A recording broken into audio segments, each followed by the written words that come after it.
What's up, everybody out there in Codex land? We are here with Comic Character of the Week. Finally, after weeks and months of rescheduling, we are here with my pick from about 2 months ago, the Rocketeer. Jamie's out tonight. Tim's out tonight. Sal is, on his 18th vacation of the year at the beach. So it's me and Uncle Gary, and the mighty, mighty Mike Harbor is joining us tonight. Hey, guys. How you guys all doing tonight? Doing good. Doing Happy good. to be here. Happy to be talking Rocketeer. See, if we hadn't delayed this, then it wouldn't have been your show that you were running. So this worked out just fine. That your character you got to do when you were in total control. Fair enough. You're in command. Yep. That's a dangerous prospect. Well, take advantage of it now. Take advantage and ruin it now before they put the brakes on. Happy Wednesday indeed. What's up, Bougie? Hump day. I am excited. I've been excited to do this episode for weeks now. And even when I picked the Rocketeer, because I know some of the other guys on the station hadn't, like Jamie and Sound, some of them hadn't read a lot. So I like, even when it was my turn, I told them, like, all right, when it's my pick 3 weeks from now, this is who it's going to be, so you have time to read. Because I knew me and Gary, and then Mike, I knew that we'd be set to go. I'm in accord with Secord. Nice. I see what you did there. Did I did there? So, yeah, I'm excited to do this one. I am too. I'm as almost excited as if I was seeing Betty. Or Jenny. Whichever Or Jenny. one you want to do. Bob Betty. Yeah, I was just telling someone at work today, talking about the movie, and I was saying, like, it's not a direct adaptation of the books, but it's about as perfect an adaptation of a movie as you can get. I agree. Agreed. Like, it kept this enough of the stuff from the books and kept the spirit of it. Oh yeah, Bougie, definitely agree with that. Yep, absolutely. No, the spirit of it was on point. The cast was fantastic. Yes. The moments were great. I loved the movie. It's I think it's a kind of a hidden gem that people just don't realize how great this movie is. It's kind of, they haven't seen it in a while, or it's fallen off the radar where the newer generations don't know about it. The Rocketeer is just fantastic. Yeah, it's on Disney Plus. I'll sit and watch it every couple months. I'll put it on again, and I've got it on DVD too. Yeah, I own it too. Nice. I wish we could play the theme for it, because every time I hear that theme, like, the beginning of that theme, I just get goosebumps. Oh, look who's making an appearance from the beach. What's up, Sal? Hey, Sal. Sal, good to see you from the beach. Here's the pitch. Son of Rocketeer, directed by Michael Bay. I love it. Okay. That's good. Okay.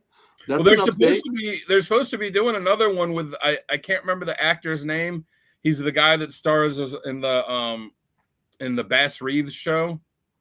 David something or other. I have to look it up for real quick. Is he the lead in Bass Reeves? Yes. Okay. I didn't see Bass Reeves, but I read enough about it to know that's pretty cool. I just hadn't gotten around to it yet. Yeah, and based on a true story, too. Yeah, I know I'm going to mispronounce his name. David Oyelowo. He's a good actor. I've seen him in a bunch of stuff. So, he's supposed to produce it and maybe star in it. But, I mean, I've been reading about that for 2 years now, so who knows? Like everything else, they talk about it, then it just withers on the vine. Yeah. How long ago was Blade supposed to happen? With an Academy Award-winning actor too. Yeah, an Academy and Award-winning actor who's excited to play the part. Yeah, and they just can't get it together. Yeah. I don't know. I don't think they named the director.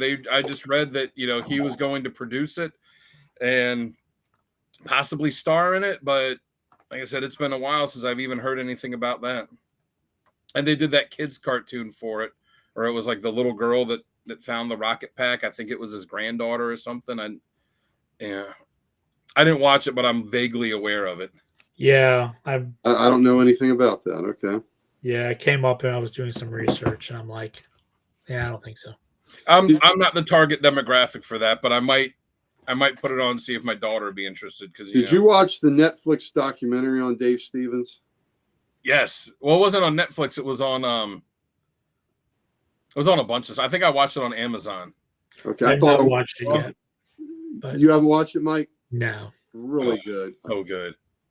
Stevens was living his best life. Let me just say. Yeah. He was living his best life. He was not shy about enjoying some female companionship. Nope. Anyone who doesn't like the Rocketeer is a cotton-headed ninny muggins, and you can tell them I said so. And we definitely will, Doug. Thank you. That's awesome. He had that comment on the shelf waiting to go, didn't he? Oh, we'll let you know what we think of it, Sal. Yep. Oh yeah, Sal. It's pretty good. Hey, welcome, Pam. Welcome to the show. Yeah, the documentary was pretty wild. Talk. One thing I didn't know is they've got Thomas Jane there in the documentary talking about how they were friends with, and how they did this and that. And I'm like, why don't you give some explanation for how Dave Stevens was friends with Thomas Jane? Like, that's have you seen the picture of Jane in the Rocketeer outfit? I think I might have. It sounds familiar, but I can't remember.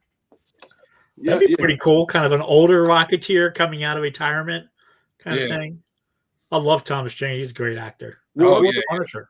I did too. I didn't think the movie that he had to work with was very good, but in the role itself, I thought he was fantastic. Yeah. One of my favorite parts of the documentary was they asked people to describe Dave Stevens in 2 words, and one of the models he worked with said T and A. That would be true. That was great. T and A. Those, maybe those are more letters than words. Tom idolized Dave. Oh, that's cool. Yeah. I mean, who didn't? Yeah. Well, Adam Hughes did. Adam Hughes was a huge fan too, and you could see it in his work. Yeah, absolutely. And Adam Hughes, I think, got to work with him some. Kaluta helped out Dave.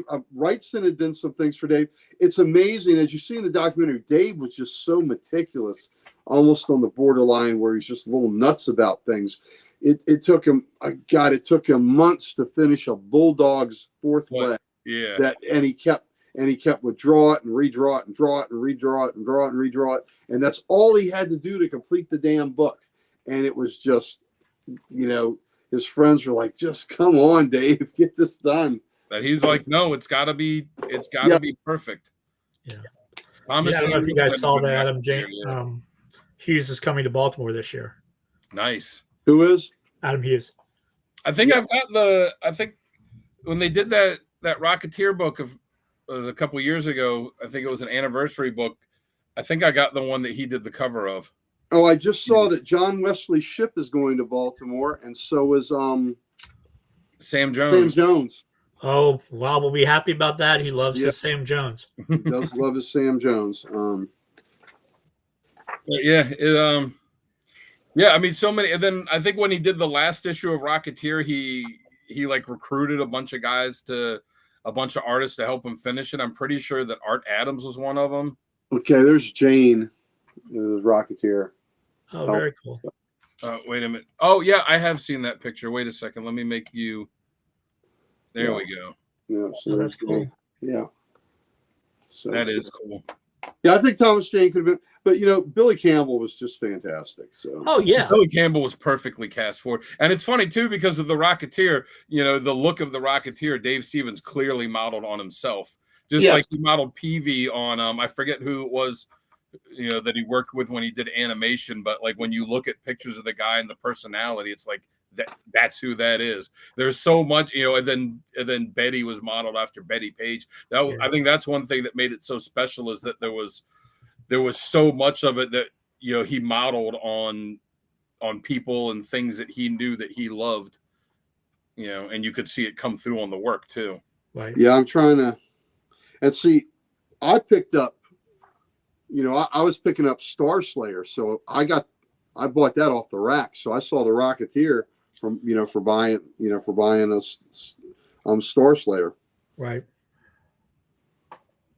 Wasn't Doug Wildy, does it? Yep, that's what it was. Yep, Doug Wildley. Thank you for that. Yeah. Yep, was Peavy. Yep. All right. Well, you guys ready? We're dropping all kinds of good information in the pre-show. Let's You do guys it. ready to start the real show? Well, give us time to pick it up so we can repackage it. All right. So what are we going to do to start tonight? Are we going to do the groovy bass tones? Are we going to do the alien music? Mike's our guest. Let him pick. Yeah. Mike's our special guest.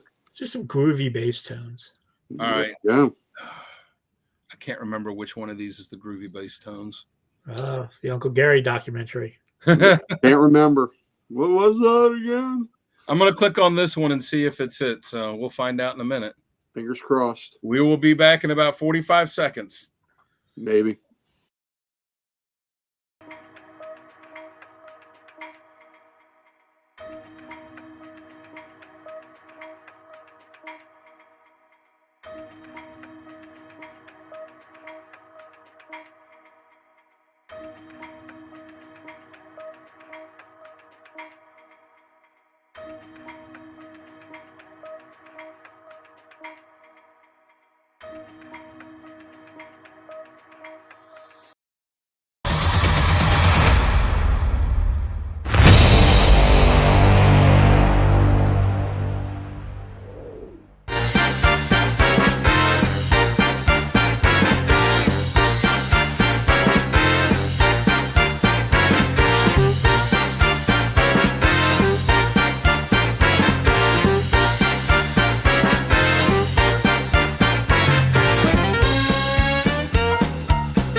Oh, Sal. Well done. Well done, sir. Sal. Swing music. Hey, look. We have a special guest in there. Yeah, so real quick, once again, welcome to the Codex Station for Comic Character of the Week. This week, we are doing the Rocketeer. My pick, been very excited to do this. I'm hosting tonight. This is Dan Kelly from Dan Kelly Art, and then we got Uncle Gary here, and right here, a special guest, the mighty Mike Harbor, is joining us tonight for this special episode. Did you we have a special guest here too? Yeah, Jennifer from the Rocketeer Trust, who I believe is Dave Stevens' sister. So, I hope you enjoy the episode tonight. We are all huge fans of not just the Rocketeer, but of Dave Stevens. So we've all been very excited to do this episode. Well, yeah, thank you for joining us. It is a true honor. I don't know how many days. I bought the Rocketeer, the first appearance of them, because I was buying Star Slayer off the rack back in the day. That's how old I am. But I loved it immediately when I first saw it, and since then I've been a huge Dave Stevens fan. And I tell you what, I've made it my mission to get every daggone Dave Stevens cover I have, and then I've got so many of them. And then the next thing I know, I'll find out, well, when was that one done? So then there'll be another one I didn't know of. So it's an ongoing, wonderful pursuit of happiness to continue to get your brother's artwork, which is just magnificent. So thank you for joining us. It is truly an honor. Yes, and I am also try to collect some of the Dave Stevens covers, but most of them are out of my price range. Though actually, for anyone who wants to know, she runs the Rocketeer Trust, which is the Instagram account. You can go check that out. I follow it. They post some good stuff. And she has an eBay store where she sells some Rocketeer stuff as well as some other Dave Stevens stuff on there. I today just purchased a set of 4 probably like an hour ago. I think I actually bought it, a set of 4 black and white Dave Stevens postcards that she had a few sets of on there. One of them being the Rocketeer. And nice. They're just gorgeous. I am very anxious to get them and frame them and put them up on my wall. Yeah, and like Gary said, I love Dave Stevens' art. Just absolutely amazing, and he's was so prolific that you never know what you're going to find when you're going to welcome. find. Thank you. It was just like, wow. We found it when we were in Frederick at the last con. Yeah, and we're just digging through books, and it's like, hey, this is a Dave Stevens cover. Yeah. And we're like, you're gonna buy it? I'm gonna buy it. No, you won't buy it. You're welcome. Yeah, I've been eyeing some of the stuff up on there for a while, and I just had a little bit of extra money, right now, and just pulled the trigger on it. But yeah, I'm excited to get them. And it's funny too, because Dave Stevens, is known, I think, for two main things. He's known for the Rocketeer, and he's known for drawing beautiful women. But the one Dave Stevens cover that I really want to get, that of all these ones I've seen that I like, is I love that Mr. Monster cover that he did. Yep, I have the Mr. Monster, and a lot of people really love the Marilyn Monroe cover on Crossfire. I have that, and that's good. I tell you what, it's just amazing how the Dave Stevens books have just gone into the stratosphere. And what really surprises me is that it didn't happen right after he passed. It happened about, 5-6 years ago, where it's like all of a sudden people just discovered this gem that we all knew about, that we all knew how fantastic it was. And then again, I'm still surprised at how many covers that are still out there that I didn't know I had. I mean, I've got to have 50 or 60. Mr. Monster one is great. It is absolutely fantastic. And I guess the one item, one of these days I will find something in a Dave Stevens piece that's signed. I don't have that, but I do have a lot of great editions. As I was showing when we do the books, I have the Dave Stevens artist edition book that is just I know this came out after he passed, but this is magnificent. That is amazing. This right here is just as good as it gets. The high res scans of his beautiful work, as close as you can get to having the original art. So it's a treasure. It's one of my most treasured editions. So we're all big fans. So we this is why it was perfect that it was us doing this this show, because we're well versed in his work, and most especially in this guy right here, Cliff Secord. Yes. Awesome character. So let's go ahead and start it out then. So I'll give the intro as always. The Rocketeer first appeared in Star Slayer #2 from July 1982. Who was it created him? What was the guy's name? Who created who? Oh yeah, it was Dave Stevens. It was Dave Stevens. Yeah. So the origin is it's not a complicated origin. Cliff Secord is a somewhat down on his luck stunt pilot that finds a rocket pack that some criminals dumped while they were trying to evade the police.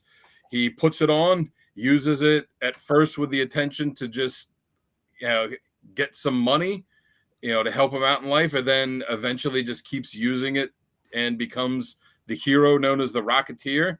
For his powers, he's a guy with a rocket pack. I mean, he's an expert pilot at it. He's an expert pilot. He's an expert pilot with the rocket pack or with the plane. He's, let's say, not really a skilled fighter, but he's adequate enough. And, he's just got a big heart and is a super brave guy. Guts and moxie. Guts and moxie. That's a perfect way to say it. And he's got a broom handler Mauser, which is an awesome little firearm. Yeah, that is a great gun. Yeah. Mike would know. The artist edition is so realistic. I find myself wiping my hands on my pants thinking I got ink on them. Oh, yeah, it is. True. It is, and I tell people all the time. I said, if you want to have something that's as close as you can get to the original art, you get these artist editions. This is one of my favorites. My favorite is the Bernie Wrightson one. That's my number one guy. But Dave Stevens is way up in my pantheon, and this is one of my favorite ones. But these things here, these are great books. If you're a true comic fan, and if you're a fan of a particular artist, you want to get their editions, because there's Kirby editions. I've got a couple Kirby Commandees. There's John Byrne editions. Mike has a great war one that has a lot of the Kubert stuff in it. That is just an amazing edition. Artist editions, can't say enough good things about them. Amen.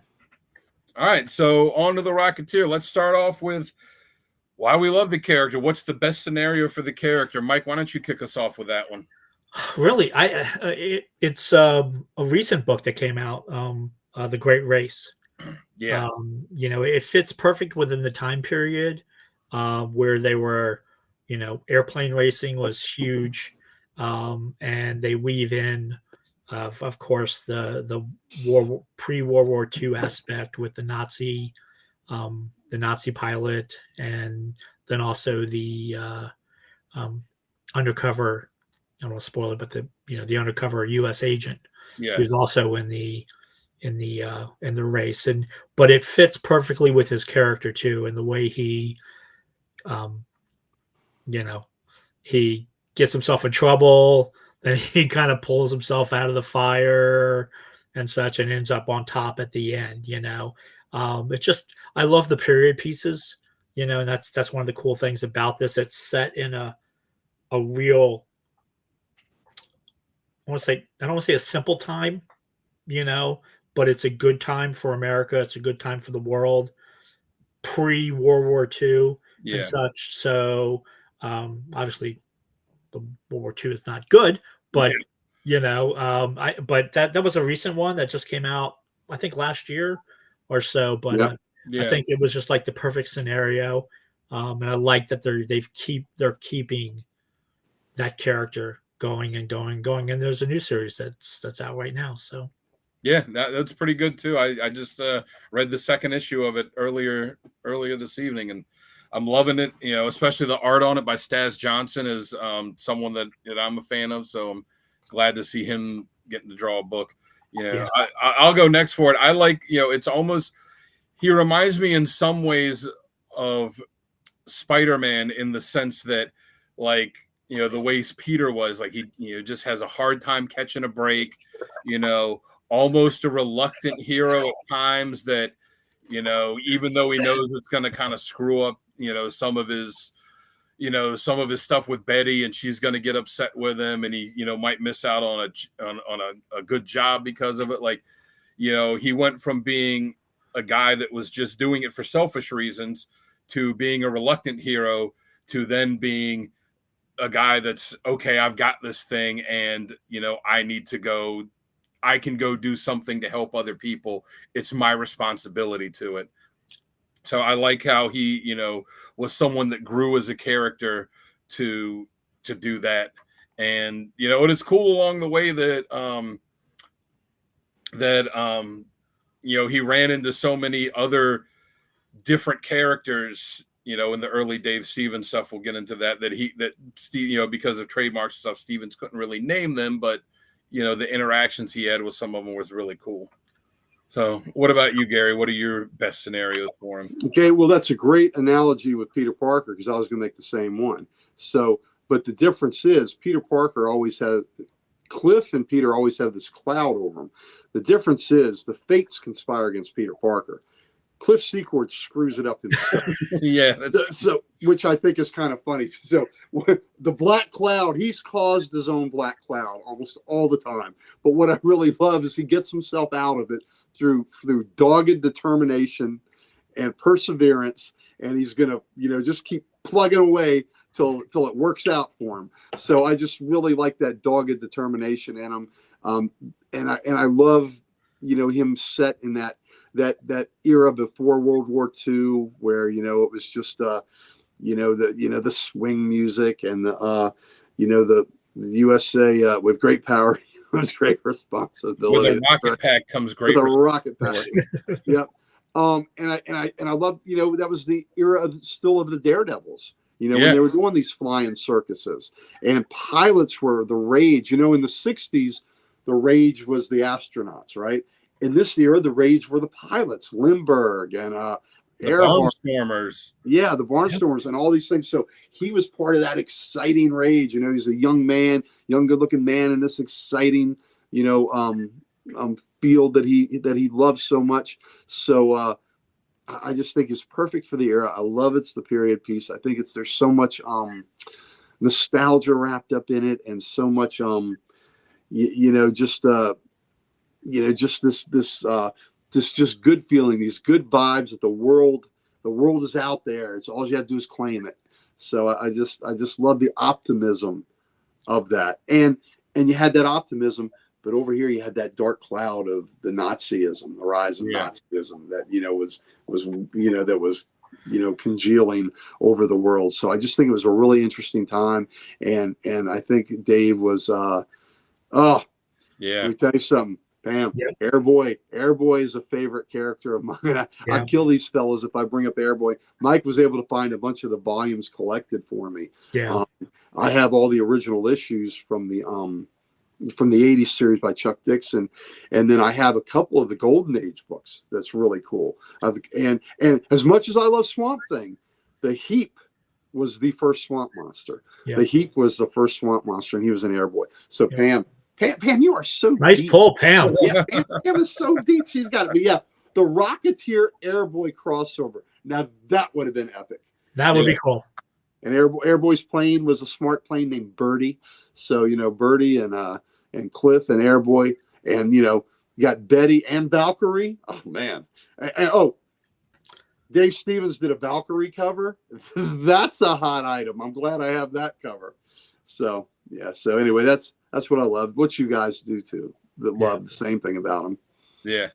All right. So naturally, when you have the best scenario for a character, something that leads into is your top 3 favorite moments, top 3 badass moments, whatever you want to say. So, Gary, why don't you kick us off and tell us what your 3 top moments are? Okay, my top 3 badass moments. My first one, and my first one is my first badass moment is just simply one word. Just one word. Betty. Betty. The fact that is his girlfriend. Case closed. That's the most badass thing out there. That Betty is his gal. Now Betty say Cliff, not his. She's got to earn it. But the fact that he's got Betty, wow. And she makes him earn it. Yeah, she makes him earn it.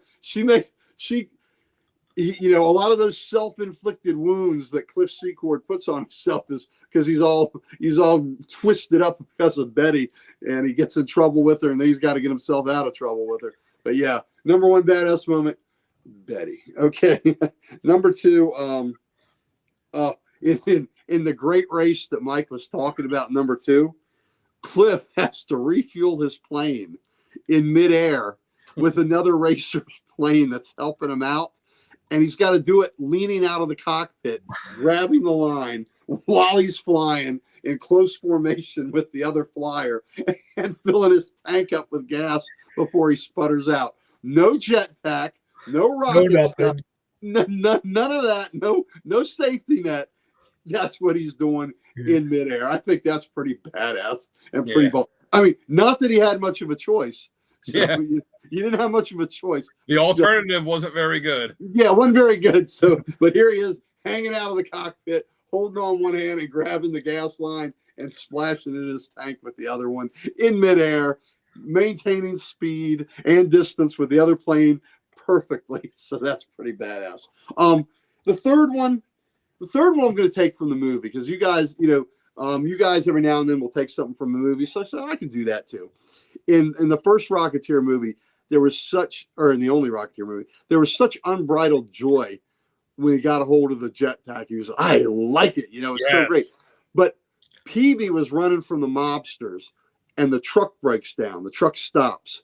Cliff gets on the back of the truck with the rocket pack and says, "Ready, Peavy," and he hits the rocket and uses the rocket to propel the truck away from the mobsters. I thought that was incredibly badass. Great scene.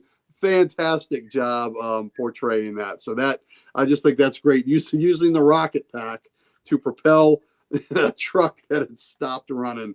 So I love that. That's my badass moment. All right, well, I'll go next.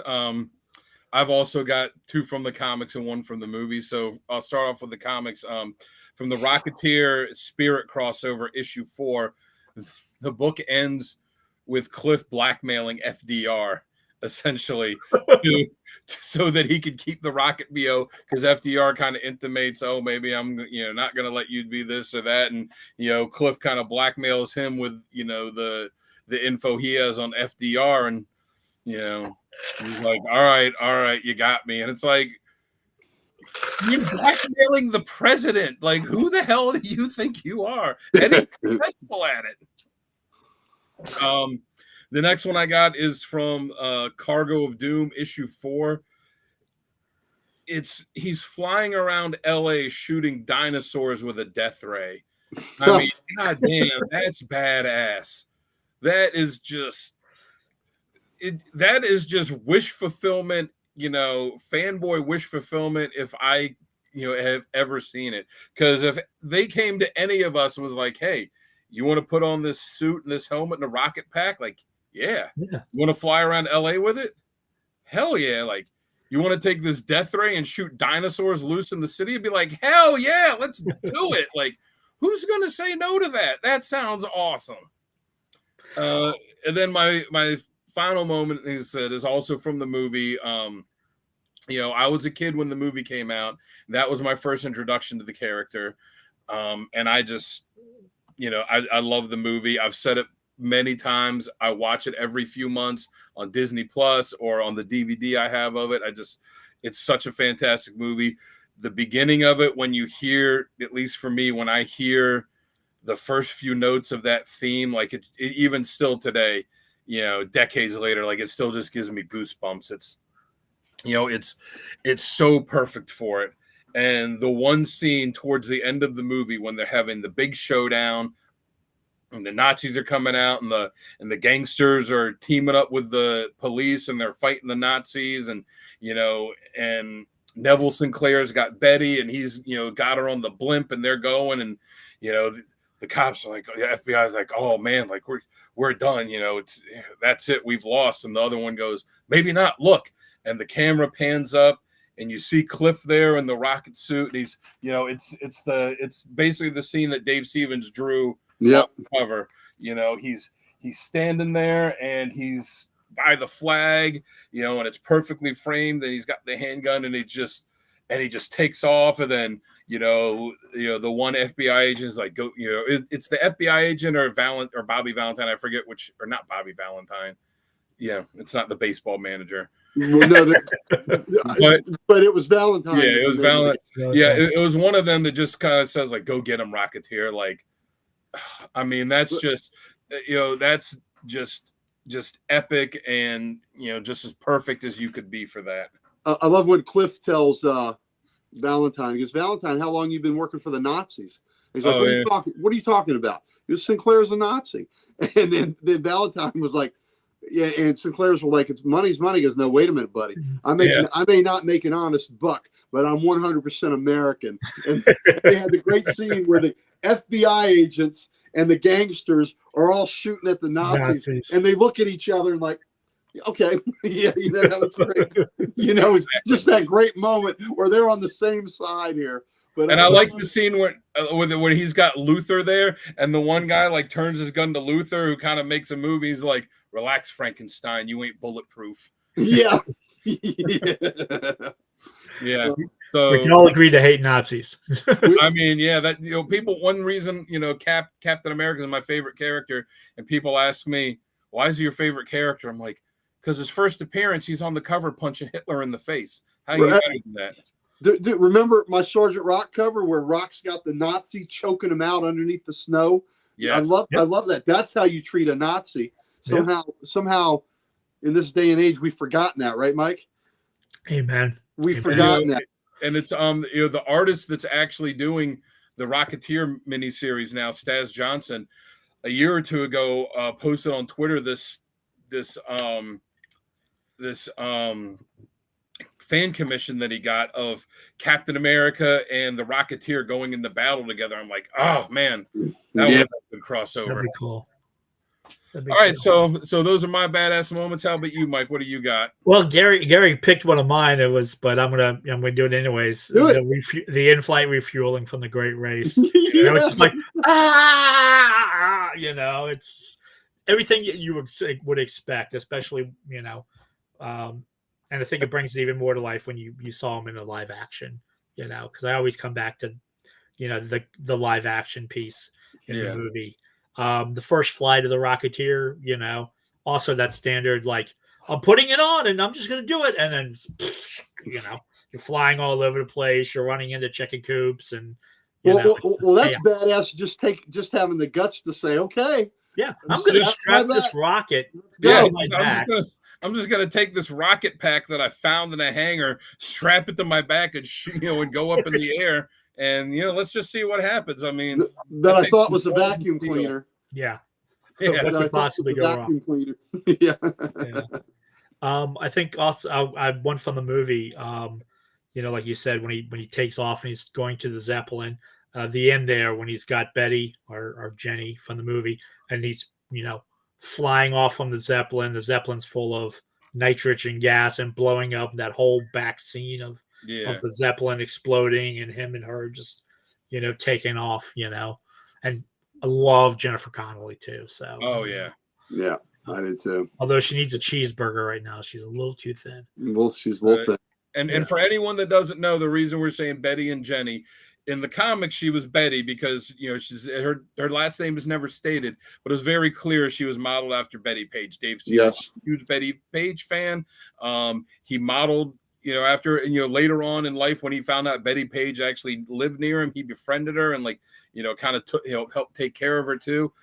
When they made the movie, Disney was afraid that Betty Page's estate would find out and sue them, so they changed the name to Jenny. Well, Stevens was such a really good guy that Betty was his muse, and then he met her and befriended her, and it was one thing that was really cool, and she didn't know that she was an icon, that she was still an icon, and so he took her to comic shops, and she sees all these images of her, and he helped get her some money, helped get her some, paid for her image being used. And so I think that was fantastic. And they became good friends. And I think the way that I understood this, Dave passed away before Betty did. And I think Dave didn't want to tell her that he was sick. And I think toward the end, maybe Betty, I think what I'd read is Betty's wasn't mentally sharp and maybe she didn't understand, that Dave had passed. But what a wonderful friendship. And she thanked him so much. And one thing that she did that was really cool is I think she did 2 interviews after she was found, but she never allowed herself to be filmed, or it was in shadow or whatever. And so because of that, the only image we have of her are from her heyday, from her modeling days. So her image is always forever young, like Monroe and James Dean and these people that died young. So Betty Page will never age, So I thought that was a brilliant move by her not to be seen later in life. So very good. So was that 3 for you, Mike? That was good. So, listen, your almost moments are good. I still think the number one badass moment is Betty. He's fighting above his weight class there. Yeah, he's punching above his weight class. Hell yeah. All right. So unfortunately, even with the best characters, there are things that we don't like about them, criticisms that we have about them. So I'll go first on this. My criticism really, and it's not so much the character, I think it's just the circumstance is, he hasn't really been able to grow as a character for a long time because, as we said, Dave Stevens tragically passed away young. And, they really only got to do 2 Rocketeer stories. And then the movie. And then, because of his perfectionism with the art, he didn't really produce a whole lot of it. And then after he died, the character kind of went away for a while until IDW brought him back. Excuse me. Is because of that they've I guess they're afraid to make too many changes to it, that the character is, I don't want to say stagnant because that is a negative connotation to it, but the character hasn't really grown a whole lot. He's kind of in the same time period, doing the same stuff. Now they're getting a little closer in the past few series, a little closer to the start of World War II. And they have had in some of the anthologies, a lot of different writers do different takes on him. But, he's still dating Betty. They're not married or living together or anything. He's still kind of a hothead that gets jealous really quick, and, it would just be nice to see him be able to, You know, and maybe it's also because he doesn't have a regular series. It's just a series of miniseries with so many different creators that it would be nice to see the character grow a bit more. But that's what I have. What about you, Mike? Anything that you want to add? Well, it's hard. It's kind of hard to. TV says in the movie, if you want to look around, use your eyeball. That's right. Yeah, it's kind of hard to like criticize it, because it's really, suspension of disbelief. The aeronautics of the whole thing, with the jetpack and the helmet, and it's just I think it's just kind of a fun character. That I really don't have much of a criticism for, because it's just also it's been very limited, like you said. So it's kind of hard to, with like a lot of other characters where you can, you have like a super rich history or backstory and stuff like that. So it's still really an unexplored character in a lot of ways. So yeah, I really don't have anything, unfortunately. Or fortunately. Yeah, hey, that's no problem. Yeah. How about you, Gary? Okay, so had Stevens still been with us, I wonder if he would have aged the character or just kept the character in that era that he was so nostalgic of. I don't know that he would have moved him out of there.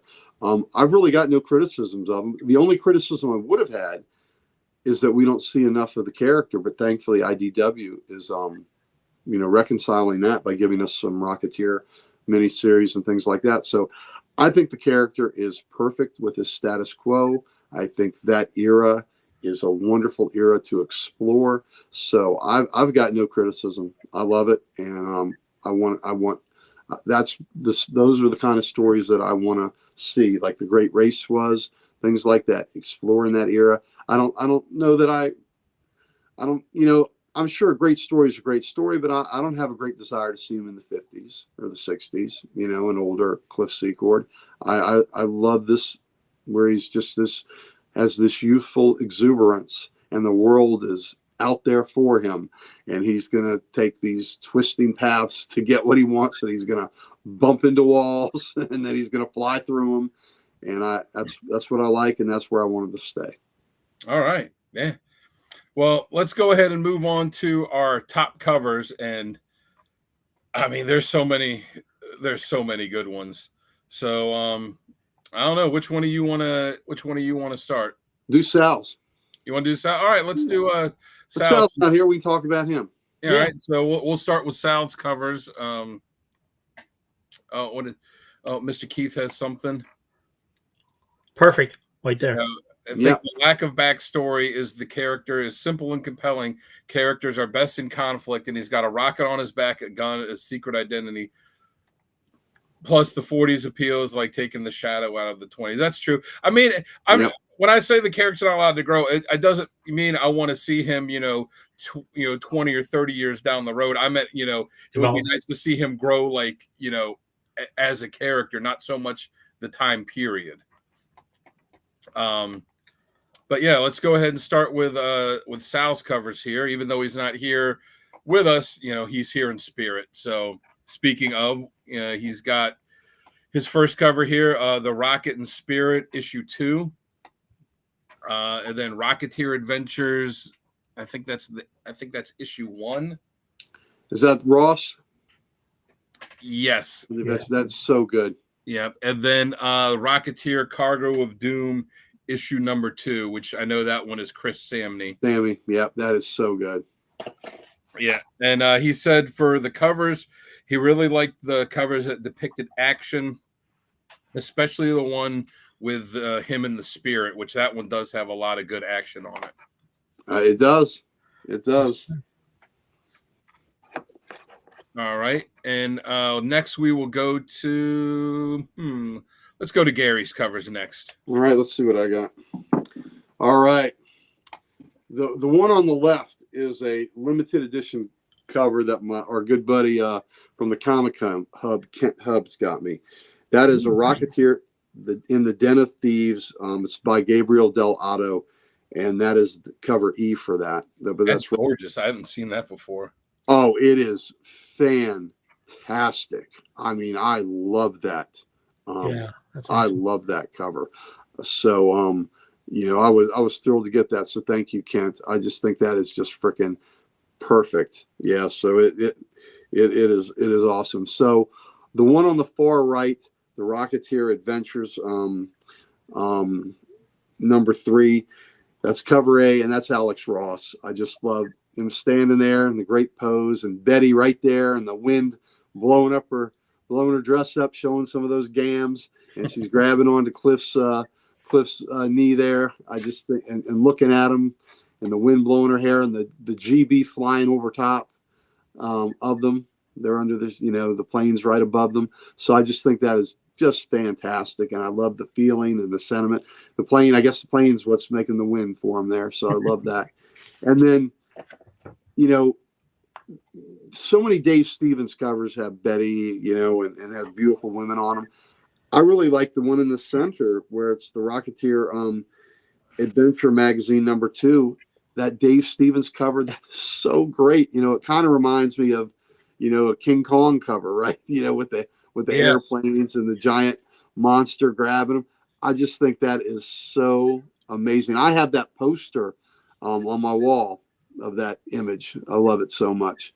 So that is of course by the master Dave Stevens there. So those are my 3.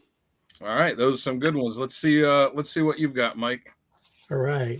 So the first one is the classic, Rocketeer. That's the iconic one. Yeah, the iconic one, the American flag, the Mauser, the stance, the whole 9 yards. The second one is, I believe this one was one of the collected editions. And I think just also another really cool, action pose.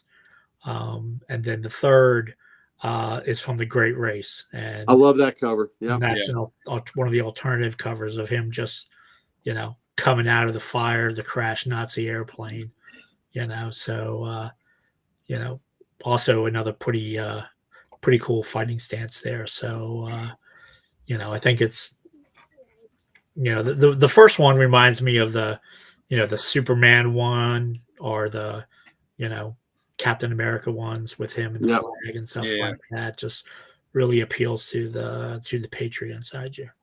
I think so too. Yeah.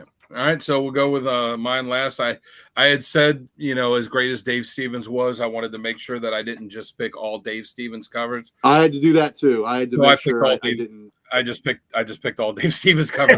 Oh, okay. Well, there you go. The first one is awesome. They're so good. I couldn't drop. Yeah, the first one, the Telegraph Wire one. That's that image has been used for for alternate covers for Rocketeer books and other things, but I picked this particular one because the Telegraph Wire was the one where the image first appeared. It's like it was an old magazine about comics with interviews and stuff like like how Wizard used to be in some of those magazines before that. I've searched for this over the years. The rare times I found a copy of it, it's been way outside of something that I could afford. But that you talk about action poses, that one's so good, and then like with the target behind them with the bullet holes, I just love it. I don't have that book either. I don't have that book. That is beautiful. Yep. That's not often that you'll hear Gary say those words. I don't have that. I don't have that's that book. rare. The middle one, I mean, Mike said it, it's iconic. It's, the Rocketeer and the Rocket Pack and the Mauser and the American flag and the spotlights and, the Art Deco, roof that he's standing on. And it's just gorgeous. And it was Tim the Terrible, Kodak's own Tim that gifted a copy of that to me. Yeah, it's beautiful. Yeah, and then the one on the end, the Rocketeer Adventures issue 2, the B cover for it, just an absolutely gorgeous painted Dave Stevens one. The Rocketeer's there and he's ready and he's getting ready to take off. He's got the gun ready, and then you got the plane in the background, and and it's the rare too, with the rare Rocketeer book, and especially the rare Dave Stevens one where he's got the movie Rocket Pack on and not the comic book Rocket Pack too. Which I didn't even notice that. And I think having the white background for it as well kind of makes the image some. I love having the GB there too. Yeah. Yes. Oh, thank you, Bougie. Thank you, baby. Yeah, you're right. It was hard to narrow these down because the Rocketeer has so many great ones. It was hard to narrow it down just to 3, which is why I picked 4, because I can do that because I'm in charge. Well, there you go. I did throw in one that was not a bonus one, that was not a Dave Stevens one. It's Cargo of Doom, issue number 4, the Chris Samney, and it goes along with my badass moment. I mean, just look at that. You got the Hollywoodland sign in the background, and you just have the Rocketeer flying while he's being chased by an angry pterodactyl that's getting ready to eat him. I mean, that's just too cool of a cover. Is that Mark Waid did that book? Yeah, Mark Waid was the writer. Chris Samney Chris Samney was the artist on it. That was I think that was one of the first ones, one of the early Rocketeer books when IDW brought it back. Cool. Well, here, Dan, I got a bonus cover for you. Okay, if you want. All right, let me. Just came out this week. Let me 1 second. Mm-hmm. Yes, that's the cover I got too. I just read that today. I was even thinking that too. Like that's such a nice cover. There was a I picked that up this week too, and there was a trade dress of it, or that didn't have the trade dress, and I like the one with the trade dress better. Now this would have been my 4th cover. That's a good one. Yeah. So yeah, you guys all got to copy me. I see how it is. Yeah, that's right. So what does Mr. Key say? He said, the book on the left looks like an album cover. I could have imagined that on a backroom wall of CBGB's. Yeah. Nice. May have found me my first tattoo. That would be pretty cool. It would be cool to have like a Rocketeer tattoo, like where he's flying, where he's like, where you had him on your arm and then the, like the rocket, smoke and stuff going down.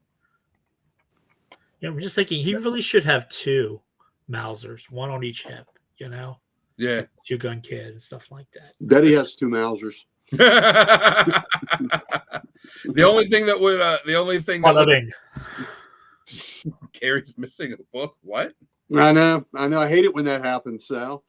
The only thing that would have been even cooler is if he had like the Mauser on one side and like a cutlass on the other. That would be cool. That's a whole lot for a dude that's got a rocket shooting fire at his ass. So Yeah, that's true. Maybe not a cutlass. Maybe just like a nice sized dagger. Yeah. What if he goes through a lot of pants? You would think he does. All right. So to go along with great covers, we also have essential reading, and again, Sal is with the chat with us, so we're going to go ahead and jump in first. If you want to drop anything in the chat about your picks, Sal. So he has got the Rocketeer and Spirit Pulp Friction 1 through 4, which is the whole miniseries there. Rocketeer Cargo of Doom, and another one that's one of the more recent ones too, Rocketeer Den of Thieves miniseries. And he had told me to say about them that the stories flowed so well and that it gave me that old-fashioned feel. If that makes sense, don't know what to call it other than old-fashioned. Hey, let me tell you something. I enjoy old-fashioned feels. So just throwing that out there. And I enjoy an old-fashioned every now and then. Yeah, there you go. As a kid, I picked up Rocketeer books off the rack, says Pam. Didn't have much of an allowance for comics, but I couldn't pass up those covers. Beautiful stuff. It is. I mean, it'd be hard to pass those, those Dave Stevens covers up sitting on a comic rack. Hello, video games. Welcome to the show. All right, so that's Pam, I love your priorities. Yep. That's Sal's recommended reading. Let's go ahead and go with Gary's. What do we got? Okay. All right. So here we go. So on the Rocketeer Deluxe, it's the Complete Adventures. That's the books that I just showed you. Had that great Art Deco cover. That's got all the Dave Stevens work he did on the character. So you get all of the stories that he completed, which wasn't a great deal, but you need to have them. Not just you should have them, you need to have them. So you got to. A recent one that we have talked about a lot lately was The Rocketeer, The Great Race, that we've all talked about. That book was just so much fun, and Stephen Mooney and Len O'Grady were the top two creators on it, and I just think it had the feel of what Dave Stevens would have loved. I think he would have been really happy with the feel of the book and the vibe of the book, and the sense of fun and adventure. So I think that's wonderful. Now for the last one, this is a little bit off how we usually do great readings, but because this book is so spectacular, it needs to be in your collection, and that's that big artist edition that I have shown. That, what, maybe it's not a lot of and actually there is prose to read in here because they have the complete pages with the lettering in it, so you are reading on that. But I think that is a way to, that artist edition is a way to really appreciate the beauty of this in the original, format. He penciled himself and inked himself. So, like his sister said, she, Dave Stevens' sister who had joined us in the chat said when she looks at the artist edition, she's worried that she's going to get something on the original art. It's so convincing that it's not, that's how that is the number one testament I've ever heard about an artist edition, that it's that convincing. So those are my recommended readings.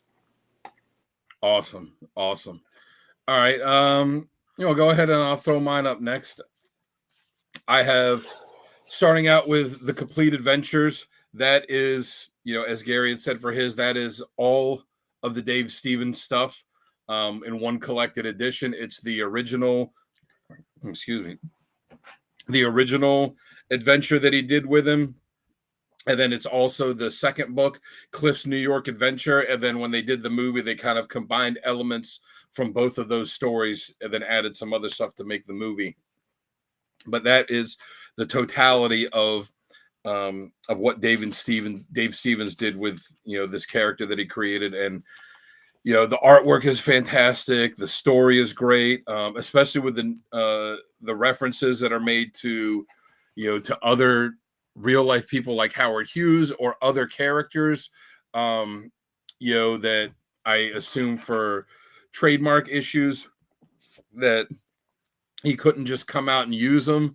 But it's referenced that Doc Savage was the one that created the Rocket Pack. It's referenced that the Shadow is somebody that's helping him out in the New York Adventure one, which, little known fact, that when they were trying to make the second Rocketeer movie, it was around the time that Alec Baldwin's The Shadow movie came out. And if they had made a second Rocketeer, it was going to be a crossover with The Shadow. Oh, wow. Which makes me even more upset that that's something that they didn't do, because I loved The Shadow movie when it came out too. I didn't hate it. Yeah, what is it? Yeah, Sal says he loves the action and Pulp Friction. Yeah, that was a really cool crossover with The Spirit. Yes, Bougie, everybody needs to get The Complete Adventures. That's one of those things I would put up there with essential reading, not just if you're a Rocketeer fan. It's essential reading if you're just a comic book fan that wants to read a fantastic story and see some beautiful art. My second pick on here, I kind of cheated. I put two of them together. It's the Rocketeer Adventures 1 and 2. So it was 2 4-issue miniseries, and they're just anthology books where each issue has 3 or 4 little short stories by lots of different writers and artists. And it's some really big names that you got to do some stories in there, and you got to see all kinds of different stuff, all kinds of great stories where he's fighting gangsters, some stories that just focus on Betty or Peavy, some that are, their relationship together. There's, there's some where there's one that's really good where it's him in, fighting in World War II and, Betty being back home, very worried about him. So I think those are two really good stories, two really good books to read, to see how, a wide array of other creators handled them and what kind of stories they had to tell. And then the last one I have is Cargo of Doom. That's the one that was written by Mark Waid and drawn by Chris Samney. And I just, next to the Dave Stevens stuff, that's my favorite Rocketeer book. And, I think of all the writers that have worked on the character, Mark Waid is the one that's closest to getting him as Dave Stevens would have done him. And the Chris Samney artwork is really good. And again, to my badass moment, he's flying through LA shooting dinosaurs with a death ray. I mean, that's just so badass. And I think it goes along with kind of the origins of the character when Dave Stevens created him, how he took, all these things that he was a fan of and just, pulp things and science fiction and, and just, and Betty Page and action stuff, and just kind of combined them to make that character. So I think that it stayed pretty true to that. Absolutely. All right. And then, so last but never least, the Mighty Mike Harbor. Yeah. So the Rocketeer at War, where he finally is brought into the war, enlists in the army, and fights with and without the jetpack. And I think it's a great one. Like Gary mentioned earlier, The Great Race, which came out, which is just, I think, pure fun. And I love the movie, and I love the movie adaptation. So really, and you can't mess with that cover there, for the issue 1. So I think you gotta read these. I know that some of the older ones, but I think Rocketeer War came out in like 2016, so you can still find trades and stuff like that. Same with the movie adaptation. So loved it. Excellent choices.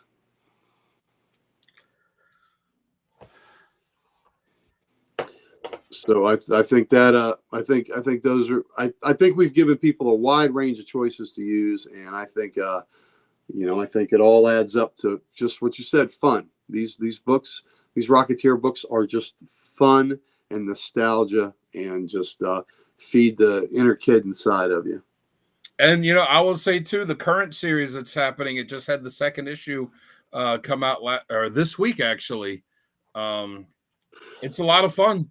It's a really fun book too, and I'm digging the art. It's the same writer that's done the last couple miniseries that did The Great Race, and I'm blanking on the name of the next one now, which I feel no, that's the Great Race copy I have up there. But yeah, he's written the past 3 Rocketeer miniseries, and it's all been one kind of continuous story. I was telling Sal that when he was reading, I was like, you could read each one individually on its own, but if you read them in the order he did them, you'll get that. Is it Mooney? Extra bit. Yeah, Mooney's the one that's the writer here. And one cool thing too is, who wrote the movie adaptation? Is Peter David. Ah, really? Nice. Yeah, oh, cool. I had no idea. So before we get to the end of the end of it, where we say our best writer and artist, Richard mentioned earlier in the chat something that is happening with Mission 22, which is a charity event. Richard, if you're still on here with us, if you want to type some more details in the chat with it. I looked in the captions on here. I thought we had something that I could throw up on the screen, to give people some info for it, but because I know we did at some point, but I can't find it in here. So if you want to type something in the chat just to kind of let people know about what it is, but it's a charity that's going on where and I forget the name of the guy's Instagram account. So please throw it up in the chat so everyone can see where people are donating books and all kinds of things that will be auctioned off to use for charity to help out. I believe it's to help out veterans. So, I know that at Codex here, multiple people are donating some stuff to help out with that too. So, always a good cause. Cool. The best. whatever we can do to help others, is I think something that we all jump at the chance to do. Absolutely. All right, so yeah, final thing we always do is best writer, best artist. I think we can all agree. I mean, Dave Stevens, best writer and best artist. He created the character. You look at him in the character. He clearly modeled the character after himself. Which, if you're gonna create one lasting character to be your legacy, why not? Why not? And Frazetta always drew himself. Yeah. Yeah. So with that said, that that Dave Stevens is clearly the best writer and best artist of the character. Slam dunk. Yeah. So I would say for you guys, either who are some other good writers or artists that you like that worked on them, or who are some writers and artists that you would like to see work on them. So why don't you go first, Gary? All right. So for, if I can't have Dave Stevens, and unfortunately I can't, but I still like we all said, he is slam dunk, the best writer, best artist for this character. But a name that we have mentioned tonight, I like Mark Waid. Mark Waid knows how to how to write a fun comic. And Cliff Secord is a fun character. So I think that, and with what Wade's treatment of the character, when he has worked on him, it's been absolutely fantastic. Now, for artists, I have a current one, and then I have one that is a fellow that's passed away that I think would have been really amazing at this. But Delato, just from that cover alone. And I know he's a cover artist, but oh my God, what a great Rocketeer, right? What a great version of the Rocketeer. I think Delato would be amazing. But a fella that did covers and interior work has passed away that I think would be amazing. This is somebody Mike is very, very intimately familiar with. And he also did another flying character named the Enemy Ace. Joe Kubert, I bet, could have drawn a great Rocketeer. I bet it would have been fantastic to see Joe Kubert do the Rocketeer. That would be awesome. Yeah, that would have been good. That would have been pretty cool. So what about you, Mike? So one of my all-time favorites writers, and he does some amazing war stories, but also does some amazing comedic off the wall kind of stuff. Garth Ennis. I would love to see him have a take on him, because he's done The Boys, he's done some Night Witches, just yes, but, he would have Cliff flying through a person though. Exactly. Yeah, and that would be fun to see. He would just lower his helmet. Oh shit! I went through Adolf Hitler. Yeah. He would definitely have Cliff sharpen that fin razor sharp and just use it to slice people in half.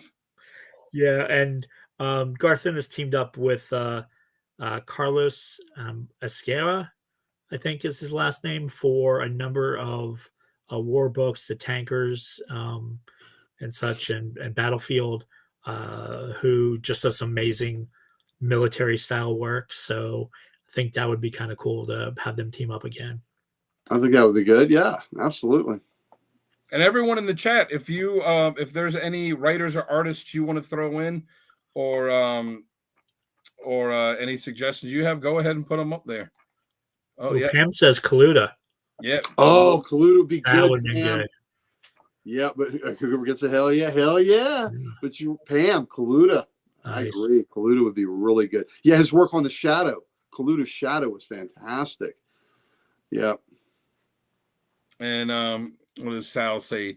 Bronze Age Nerd and 3 other guys are spearheading that charity. Oh, okay, yeah, for Mission 22. Yeah, so go on Instagram and look up Bronze Age Nerd, and he'll have the links and stuff up there for what you're looking for that. And it's a great cause, and it's something that I know Codex is getting behind. So and so One more thing about Kaluta. Yes. Kaluta did do Rocketeer work because he helped Dave Stevens finish quite a few of the things that he was lagging on. So Kaluta has actually done some Rocketeer work, a lot of inking on it. Oh, very cool. All right, so for mine, I'm going to obviously say, like I said, Dave. Oh, looks like we lost Mike. All right, well, hopefully Mike's able to jump back in. But I'm going to say that for obviously Dave Stevens is the one. For another one that's a writer / artist, I think would have been good on Rocketeer, who did do a short story in the Rocketeer Adventures, in one of those that I think would be good to see him. It would have been nice to see him do some more. Unfortunately, he's passed.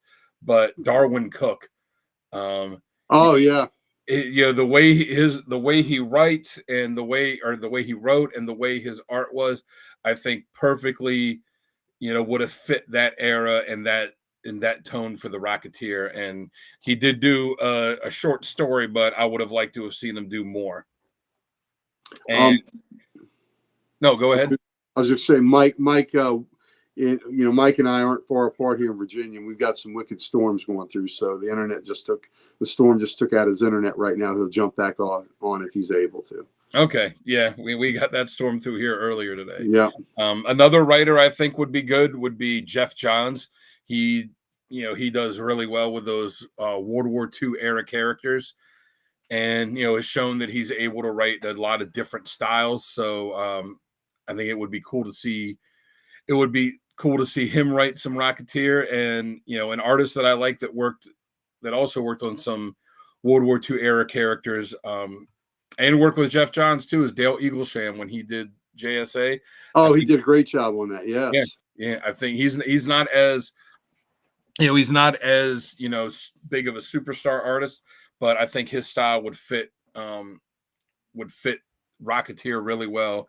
And there was a famous Justice League cover that was done by a somewhat prominent artist that featured Adam Strange. Justice League 138, maybe. Yes, very good. Look at that. And that's one of my favorite covers. Yep, and Adam Strange, another guy with a rocket pack. And who was the artist on that? Who was the amazing artist that did that cover? That was Neil Adams, baby. Neil Adams, and Nick Cardy from back then. I think both would have done a good Rocketeer. Cardy could do everything. Look, let me tell you something. Because of you, on down the road, we are doing Adam Strange. You can count on seeing that JLA cover. Oh yeah, I think we'll see that multiple times. But you count on that being on my list. I guess you're stupid. Yeah, isn't that funny? You said that. I had the number right there. Yeah, that's one of my favorite JLA covers. Yep. All right, so that brings us to the end of the episode. Unfortunately, Mike dropped out because of the storm, but Mother Nature did it to him. Yeah. But Mike was on point. Mike was on point tonight. Great. Yeah, I been looking forward to doing this episode for a while. So I had a great time. I hope you did. I hope everyone in the chat, thank you for joining us. I hope you all had as much fun as we did doing this. It's cool to do the episodes on Spider-Man and and Wolverine and Superman and that. But, when we get to do episodes on characters that might not be as well known, but we love and we feel like should be out there, it's really good. And, as someone that loves the Rocketeer, keep buying his books. I want to keep seeing more of them. Oh, absolutely. And you know what? Every now and then we feel, can we do a character like that? But you know what? It works. It works fine. When we did Grimjack and y'all had no idea, it worked great. And people actually said they were going to go out and buy Grimjack books. So, let's part of what we do here is bringing light to characters that need some light shown on them. Right. Yeah. So, it's not, not everybody can be Superman, Batman, Wolverine, Spider-Man. Right. We got to have other characters that are fantastic. Muti and Messina, nothing wrong with those choices, buddy. Those are great choices. Good night, Mr. Keith. Thank you again for joining us. Great insights too. Yeah, thank you, Pam. You know, Pam, another fan said she was buying the books off the rack as they were coming out. Yeah, absolutely. Just like I was. Yeah. I picked up Mike Grill's Star Slayer, and as great as that book, the back feature in Star Slayer 2 was, what is this? The Rocketeer. I dig this. So what a great benefit I was getting. Mike Grill, who I loved, and this new guy, Dave Stevens. What's he doing? So yeah. And you know, I should have had the foresight. I'm just thinking about it now to put it in here to show. But that house ad that Dave Stevens did for the Rocketeer to promote when he was going to show up in Star Slayer 2. What a fantastic ad. It's like, it's like Dave Stevens drawing, here's everything I love that I want to draw, and here it is. And at the giant Rocketeer looming. Yeah. Yes. That was so good. Thank you, Bougie. Thank you, Bougie. Thanks for being a stalwart here amongst our contributors from y'all out there with the comments. So, Bougie, you're always on with us 100%. We appreciate that, my brother.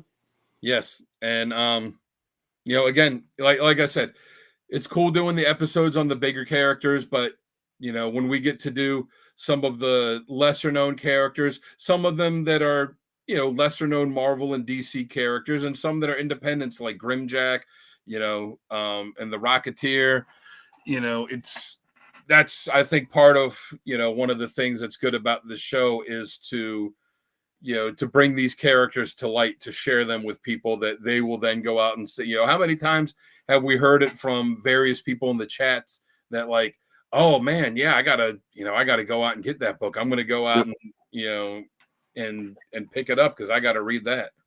I love it too when people just, Mike's back. Let's bring it back. Here we go. Hey guys, there we go. You know, we didn't want to sign off until you got back because I was trying to stretch so that you would be able to jump back wanted in. Everybody to know that you are hale and hearty and here with us because you, my friend, contributed greatly to this episode. We couldn't have done it without you. Well, thank you. It's a lot of fun. I love being on, being, you know, small part of Codex Station. Love talking to you guys. Love, you know, hanging out whenever we do. It's just a great time. And, you know, you guys always do something fun. So, well, thank you. Thank you for enhancing our entertainment capabilities, my friend, my best friend, my brother from another mother. So absolutely. It's a party when you're here, my man. Yep. And, you know, to close out too, we usually do it in the pre-show. We didn't. That's on me. So we'll do it now. Outside of the Codex Station, you can find me on Instagram at Dan Kelly Art. You know, I post a few times a week. One thing I'll be, you know, stuff like this Rocketeer sketch card that I drew today that I'm going to be posting on there tomorrow with a link to this episode. Look at that talent. Yep. So go check that out. But that's what I got going on. But what these guys got going on, I mean, you guys want to go ahead and take it away? I'll go first. So, first of all, you can catch me at Comic Logic, Loudoun County, Virginia's only comic book store. You can catch Mighty Mike Harbor at Comic Logic too. You can catch us there every Wednesday getting our new books because we're getting our new books because new comics make you strong, baby. Because you walk out of that store with a stack of books. Then you go home, you put them in your short box. Then you figure that short box ain't big enough. You got to put them in the long box. Then you put them in the long box and you lift that sucker. Next thing you know, you are jacked, baby, jacked and packed because you read comic books. Also, do a few push-ups. Look at Mike. Mike's getting all worked up right now. He walked out with a stack today. You should have seen that giant stack. I said, Mike, do you need a forklift? He goes, I don't need a forklift. I am a forklift, baby. That's right. See, comic books make you strong. So you come into Comic Logic, Loudoun County, Virginia. You come in, you see me and Mike every Wednesday morning getting our 4-color ink groove on, baby. Amen. So also want to give some love to Comic Logic. We have a couple events coming up. We have our we have Baltimore. We'll be in Baltimore, set up at the Baltimore Comic Con with the Codex Station. With Codex, we'll have crossovers. We're Comic Logic. We do a Facebook Live show the first 3 Thursdays of every month. Mike and I are 2/3 of you grumpy old nerds, and we are going to do a Comic Logic and Codex Station crossover where we will cross the streams, and hopefully we won't end reality like what could have happened in Ghostbusters. So we're gonna tempt fate when we do that. We also want to give love at this time to. We also want to give love to the comic character of the day, which is the site that the reason we are acquainted because of Archduke Kevin's site. And we met on that site. I do a cover of the day. Dan does a random panel of the day, question of the day. Mike is a contributor. Sal's a contributor. They're always telling us, oh, that's great. That's not great. Do whatever. They're always involved heavily. Personally, I got a lot of love from this station, from my Comic Logic people, from the Codex station. I had a story that was put on the local news radio station here. Thank you, brother. WTOP, if you go to it, it's a pretty cool segment. Matt from Mad About Town, he was wonderful with me, did an interview and talked about my collection and all, and it's been well received. With you? What'd you say? Did push-ups with you? He didn't hang in as long as I did, but he did good. He really did. So we, I thank all the love that I've gotten from the people from Codex and from Comic Logic, and people reaching out to me, blowing my phone up. My good buddies here, Dan and Mike, reposting it and all that. But I just wanted to say thank you. I really appreciate it. It was awesome to have that kind of love. But now, that being said, I got love in my heart. I got love in my heart for that fellow over there. That is Mike Harbor. Mike Harbor is the man. Mike Harbor was a Marine, served his country well, and that's why he is our number one war book correspondent, because he knows it like the back of his hand. And he also is he's like me. He's DC through and through. Loves his Marvel too. Loves his Independence, but he is a DC man, thick and thin, and so am I. And like I said, he and I do not share a single shred of DNA, but that man is my absolute brother, and I'm not afraid to say here in front of everybody, I love that man. So here he is, mighty Mike Harbor. Love you, brother. Thanks very much, Gary. I also want to, put in a plug for Comic Logic. We do a preview show, so you want to find out what's new and coming out. So we do that show once a month. Go through the previews magazine, go through Marvel, DC magazines, and IDW. That way you can know what's coming and what to put in order at your local comic shop, wherever you're at. Yeah. And Mike, tell them what we got coming on October 27th. Oh, October 27th at the Comic Logic parking lot, we have LotCon. We have these twice a year. Thank you. It's a free to whoever wants to come. We have great artists and vendors. It's from 12 to 4. We close off our parking lot and we make it just a big Comic-Con. And it's a lot of fun. You come see Comic Logic in the store, come meet us, meet the guys from Codex Station are there. Yep. We just have a great time. You can, come be part of the community. It's just a really, really great time. Absolutely. So yeah, please come by and see us. And Dan, I know you want to thank our special guest that tuned in tonight. You reached out, and we thank you. We thank you for watching our little show and honoring your brother. Yes, thank you for joining us. Like I said, I follow you on Instagram, and like I said, just got the thing off on eBay too. We're glad that you were able to join us and participate in the conversation. We hope we did justice as to your brother. As we said, we are all huge fans of the Rocketeer and of Dave Stevens' work in general. And we wish we would have been able to see more of it. So thank you for joining us. Also want to give out shout out to to us, the Codex Station. Check us out online at the website that Uncle Gary designed and maintained, thecodexstation.com. That's a lot. What does Tim always say? You can meet the team, you can get some merch. It's got links to all of our socials. And what is it that we all have, Gary? Oh, listen, if you all have been watching, you know that every one of the hosts that you see on this show, including that man over there, Mike Harbor, he is positively dripping with the socials. Hepatitis? With all the socials. And we would love nothing more than to give them to you. Yep. Also, I will be following Jennifer, and I will teach Gary what Instagram is. Please teach me how to do that. So teach him how to do that. I will follow as soon as I am taught how to do that, because Yes. I did not design the website here. The big joke is I can barely turn the button to be able to speak with you. I could just see him now, like every time the iPad goes out, he's like, Diane, Yeah, broken again. absolutely. Absolutely. Well, again, thank you to for joining us, Gary, Mike. It's been a great time. Thank you very much, Dan. Great job hosting. Great job you. hosting, Dan. Thank you, everyone in the chat. Thank you for joining and participating with us. We all hope that you, if you don't already are not familiar with the character, we hope you come to love the Rocketeer as much as we all do. And until next time, we